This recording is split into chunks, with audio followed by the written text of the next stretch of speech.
Peace, peace, peace, family. My name is Michael Jordan, aka the Sirius Alchemist, back with another video. I appreciate everybody that's been commenting on my videos, the likes, all the subscribers. You know what I'm saying? I appreciate everyone. Today I'm back with another book review.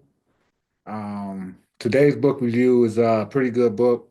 Um, Helps to deal with what's going on in the inner world. You feel me? Help you work on your inner world, but the title might scare some of y'all. You know what I'm saying? But I hope not. You know what I'm saying? Y'all know me. I come with the controversial, you know what I'm saying, metaphysical books.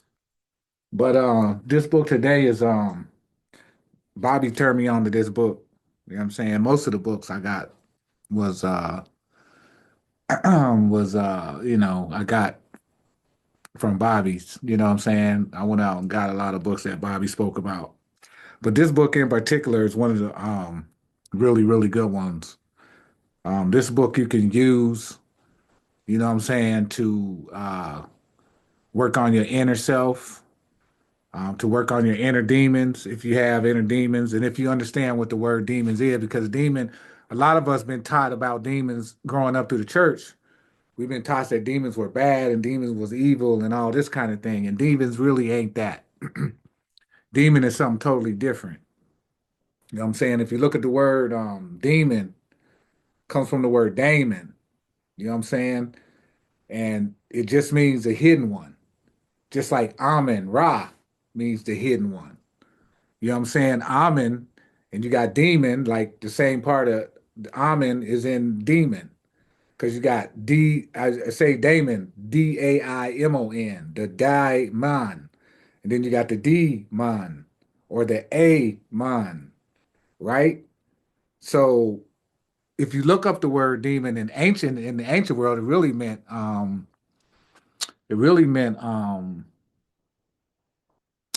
what was that word? What's the word I'm looking for? Um um the word escapes me right now. It'll come to me in a minute, but the word really meant I ain't even gonna try to chase the word because every time I try to chase it, it's harder to get. But the word demon has been mistaught to us. You know what I'm saying? It's been taught as something evil and spooky and something that you should be afraid of. But you ever heard the saying, um, people need to face their demons, right? So this book I'm speaking about, family, is called Demons of the Inner World. Don't let the title scare you because because the book is pretty helpful. The book can help you. It says understanding our hidden complexes. Because a lot of times we have a lot of hidden complexes, you know what I'm saying, from childhood traumas, or maybe we had an overbearing father, or we had an overbearing mama, or we had a not present mama, or a not present father. You know what I'm saying? Whatever the case may be, we may have some inner traumas going on, right? That we may not recognize. You know what I'm saying? So if you read this book, Demons of the Inner World by Alfred Ribi, Ribi, man, this book will help teach you about a lot of complexes that a lot of people you may know in your family or your mom, your dad, your uncle, somebody may even have. When you read this book, you'll start understanding a lot of hidden complexes you may have, or somebody in your family may have, or somebody you know may have some of these hidden complexes, and you can target them by reading this book, right? And you can help yourself. So, and that's why they title these books like that, Demons of the Inner World, because they know most people ain't gonna do no research on the word demon. They're not gonna break it down. They're not gonna do the etymology. You know what I'm saying? They're not gonna do the etymological research on the word. You know what I'm saying? And the etymological research is going to tell you where the word came from, where it originated from, what it originally meant when it was originally spoken in other languages too, right? How it changed from certain languages and came all the way to English, to the English language. So that's the importance of etymology. So you can be a wordsmith and you can chase these words down. You know what I'm saying? And demon is really not a bad word. But this book is really a good book, y'all. It's a must have in your library. Bobby turned me on to this book about 10 years ago. Maybe, you know what I'm saying? And the book is excellent. Demons of the Inner World by Alfred Reeby. Understanding our hidden complexes. You know what I'm saying? Yeah. And I'm gonna read something from the back like I always do. Maybe somebody will go out there and get the book and read it for themselves because I can't do the book justice as much justice that it could do for you reading it for yourself. I could just only, you know, give you little pieces and clips what I got out of it. You feel me? But you could go out and get it and get much, much more from the book than I ever got. So that's why I do a lot of book reviews and book studies, you know what I'm saying, and what I'm speaking on. You feel me? So I'm gonna read something from the back of the book like I always do. And in this one, it says, in everyday life, we think of complexes as something disagreeable and disturbing. Dr. Reeby shows that there is a way to deal with our inner demons so that they can even become helpful spirits. I wish to heartily recommend this book to the general public as it is one out of which the reader can get something vital for himself. And that's true because I've gotten so much out of this book and still getting stuff out of it. Still getting stuff out of it. And I want to bring up, I got a book study going on every Sunday at 7 p.m. And the book we studying right now is Becoming Supernatural by Dr. Joe Dispenza. And it's every Sunday at 7 p.m. If you're interested in joining the book study, I think we're on chapter 3 right now. So we ain't that far in the book. So if you're interested in joining the book study, just send me your just leave a description, just leave your email down in the description box, and I'll send you the link so you can join. That's every Sunday at 7 p.m. Eastern time. You know what I'm saying? And we maybe go for an hour or two at the most. You know what I'm saying? And what we do, we read like 2 or 3 chapters a week, right? And then on that Sunday, we discuss what we read and how to apply it. And we also discuss whatever supernatural may have taken place in our lives during that week. So if you're interested, family, every Sunday, 7 p.m., this book right here, Becoming Supernatural by Dr. Joe Dispenza, we're having a book study on this book every Sunday. If you'd like to join, yeah, be my guest. I'd love to have you. You know what I'm saying? I'd love to have you join if you're a reader and love to study like me and like the rest of the group we have. So yeah, yeah, leave your email in the description box and I'll send you the link to the book study. But back to the book review, I just wanted to bring that up real quick because we're trying to get more people into the book study.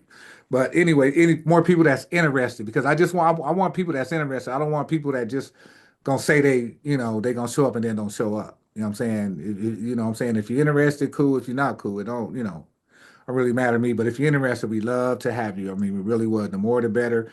The more people we can bounce ideas off of, the more ideas we can get about what we read and how to apply it and how you might apply it might be different from how I apply it. And we can mix and mingle with ideas and stuff like that. So it just helps with the more people that's there. But anyway, back to the book review at hand. And then it says, The Demons of the Inner World by Dr. Alfred Reeby. And then it says a fascinating book, broad in scope and rich in insight, chapter after chapter, whether demons, complexes, or shadow. Reeby skillfully shows us our hidden dimensions and encourages us to find a path of integration.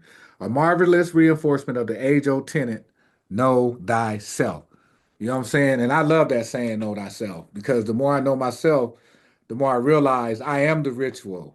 You know what I'm saying? Uh, I am whatever it is. You know what I'm saying? I am the altar. I am the protection. You know what I'm saying? Being on this path is the protection. You know what I'm saying? So yeah, um, the trouble, as Young said, is not that we have complexes, but they have us. Alfred Reeby takes us back to this foundation, and from it elaborates a fascinating modern psychological demonology that gives our devils their proper due. And then it says, according to Alfred Reeby, the demons and spirits that plagued the lives of ancient and medieval people have reappeared today in the form of our psychological complexes. Those unconscious feelings, ideas, and impulses that have not been fully integrated into our identity and thus have split away to lead a life of their own. As a result, our anxieties and compulsions related to achievement, power, money, sex, ideologies, and other obsessions threaten to overwhelm us and sabotage our conscious intentions and efforts This book serves both as practical introduction to dealing with our complexes and as an accessible survey of the principles of Jungian psychology. Alfred Reby is a psychiatrist and a Jungian analyst with a private practice in Erlenbach, Switzerland. He is on the faculty of the C.G. Jung Institute in Zurich.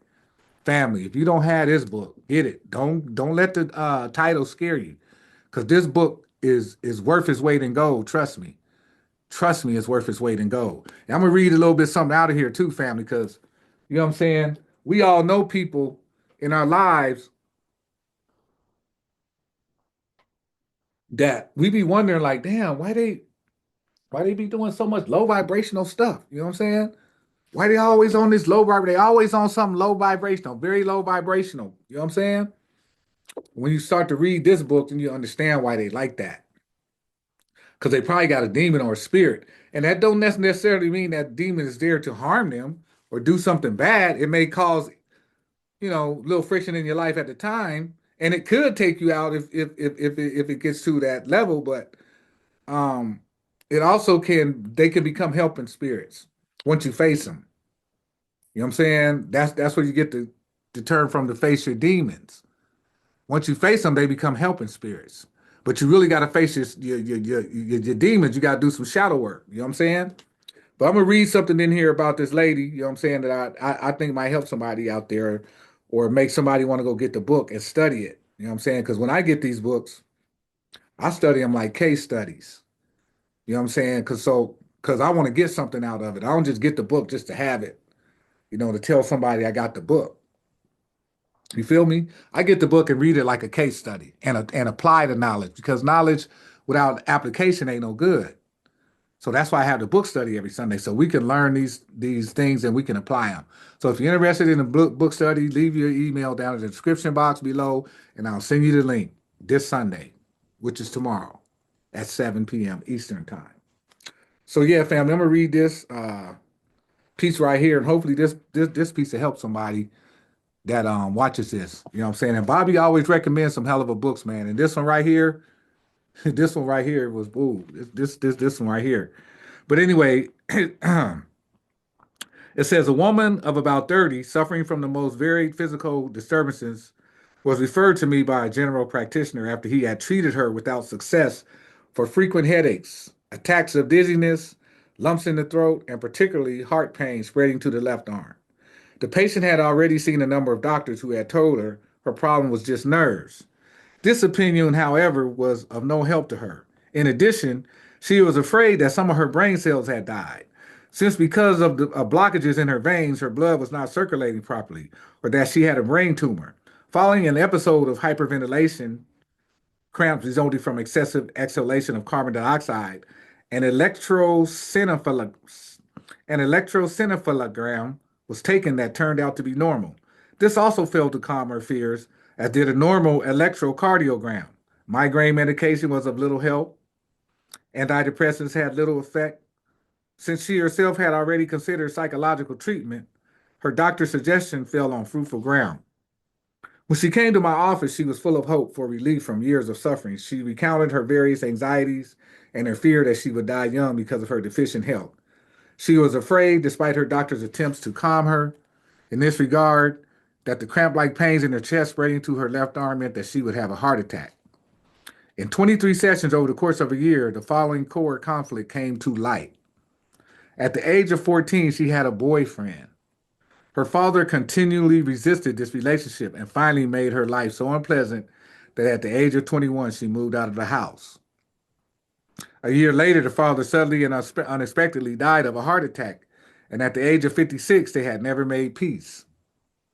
From that time on, the patient heaped guilt on herself. She believed that her inadmissible relationship with her boyfriend had caused her irascible father so much grief that he had finally had a heart attack.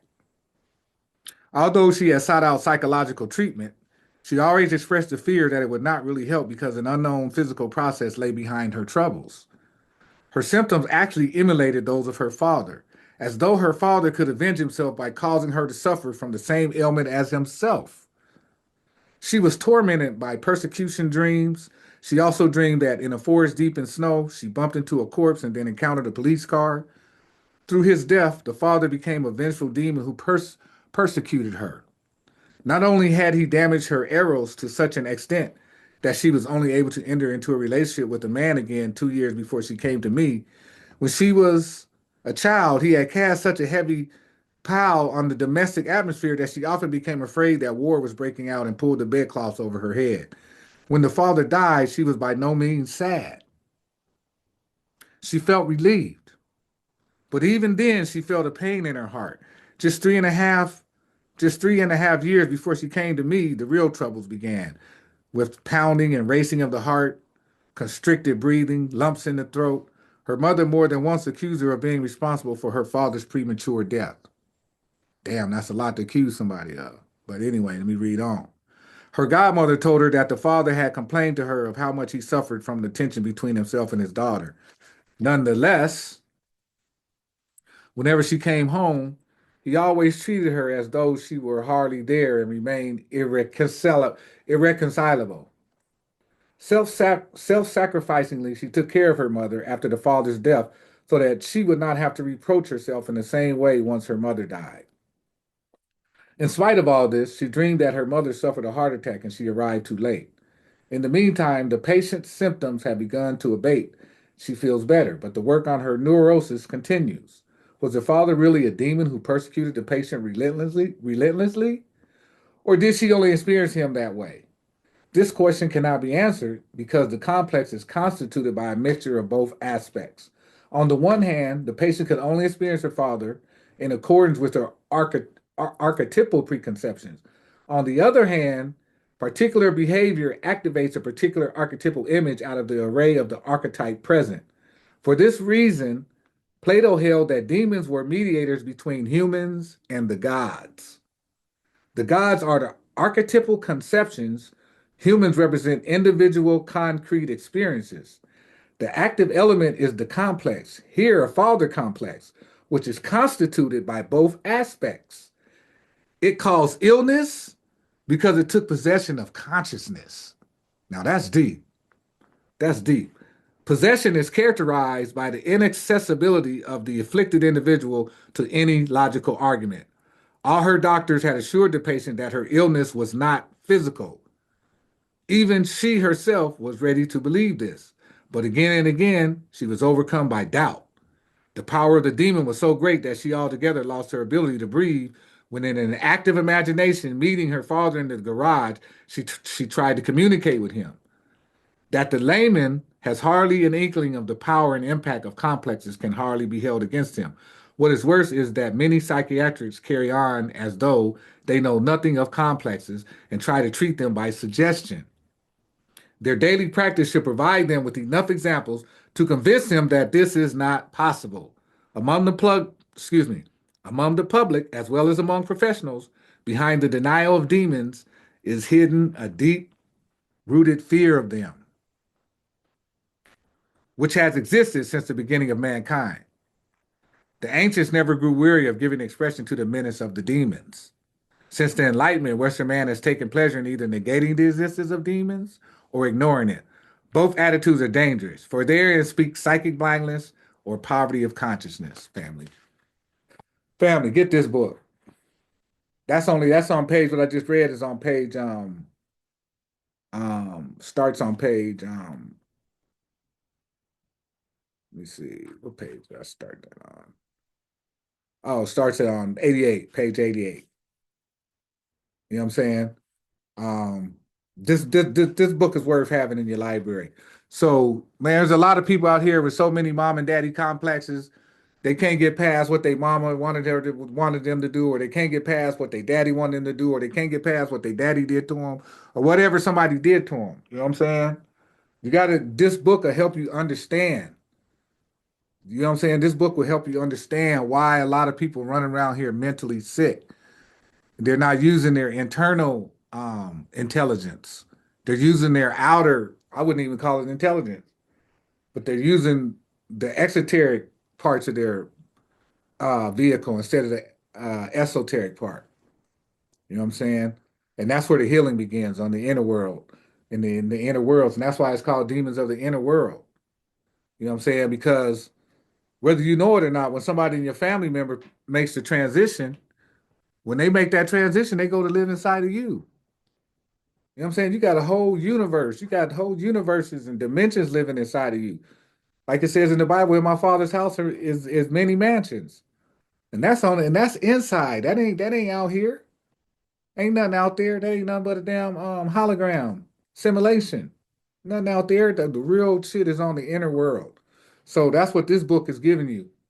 You know what I'm saying? This book is giving you demons of the inner world, but don't get fooled by that word demons. I'm telling you, do some etymological research on the word. And then you'll figure out what the deal is on the word. And I got my my copper cup. Drink my water out of the copper cup. Get you a copper cup, family, because drinking water out of copper cups kills parasites in the body. It also electrifies the water. You know what I'm saying? Your water alkalines your water. It does so many positive things. So get you one of these copper cups, family, and start drinking your water from it. You'll see the difference. You'll feel the difference in your body when you start doing it. Your body will even start feeling electric.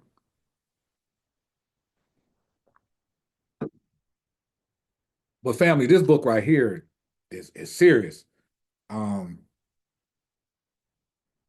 and it talks about the animus and the anima in the human. You know what I'm saying? Because this human flesh is part animal.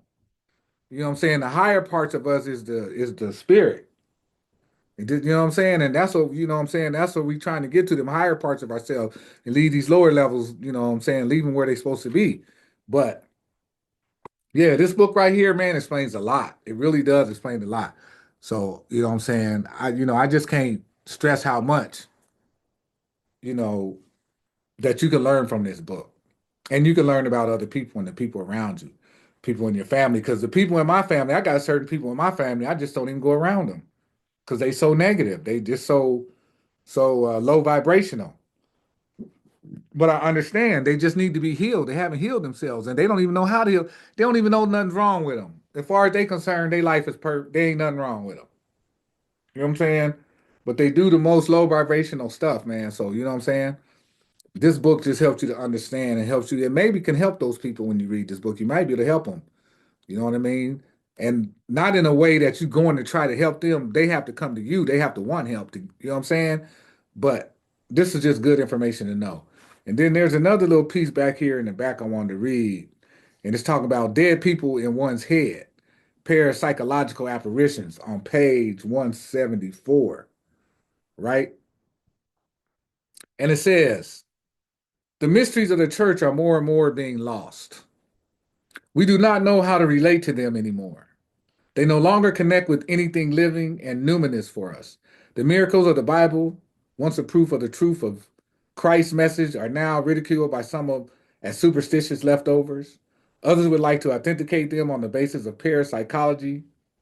Modern man is caught in the conflict between a rational conscious attitude and an instinctive need for the miraculous. This greatly boosts the stock of all manner of crazy religious movements that, with their hocus pocus, promise to fulfill this need. Jung alluded to the subjective profit, the aggrandizement of one's own personality, experienced by a person who, in his free time, is the grand master of some lodge or other. This raises him above the ordinaries of his everyday life. He feels a sense of special importance. He does not speak in ordinary, everyday language. Instead, he makes use of elevated diction, feeling that thus he recaptures some kind of lost secret. Someone who lives entirely within the confines of a sensible rationalism is by no means proof against this kind of pseudo spirituality. Quite the contrary. He easily falls prey to any irrational demon. Consciously, he struggles to do away with whatever is unreasonable, and for that very reason falls into the clutches of the deceitful spirit. For this spirit cloaks itself in the apparent reasonableness of any ism. Ideologies do not arise from an authentic spirit, but rather some unconscious impulse cooks them up using logical ingredients. Some forms of irrationality are not only ludicrous, they are dangerous because ideologies can legitimize the basest wrongs. The end is used to justify the means so that we do not feel frightened to apply it. Our century might go down in history as a century of terrorism. It has indeed been reserved for our century to come up with the depravity that permits a few to cast fear and panic over the many. If the many can be blackmailed, the few win the power struggle. They can impose their conditions on the majority, transferred from the outside to within us. In the psyche, terrorism is precisely the means used by demons. I'm gonna read that one more time, family. That some of y'all might have missed that. I'm gonna read that one more time. Transferred from the outside to within us. In the psyche, terrorism is precisely the means used by the demons. A fragmentary personality gone wild demands total power over the psyche and brings it under its thumb. In an earlier chapter, we learned to recognize this phenomenon as possession, a situation in which an important part of the psyche is prevented from participating in the life of consciousness always ends in possession. Terrorism is, as it were, possession from the outside, here also special interests, neglected because of the overwhelming power of the majority, give vent to their frustration through acts of terror. Demonic problems are always minority problems. Problems with incidental, inobtrusive, neglectable elements. At least this is the way it appears. But in fact, the reality is more that of powerful things that come in small packages. In my view, terrorism is the counterpart of the demons in the external world. The irrational side of us is the one that produces the most demons because we are too rational. Genuine respect in the sense of a religious attitude toward the irrational, of which the numinous is part, is the demand of our time. Family, you got to get this book. You got to get this book. And don't get fooled by the title, family. Again, I'm going to tell you, don't get fooled by the title.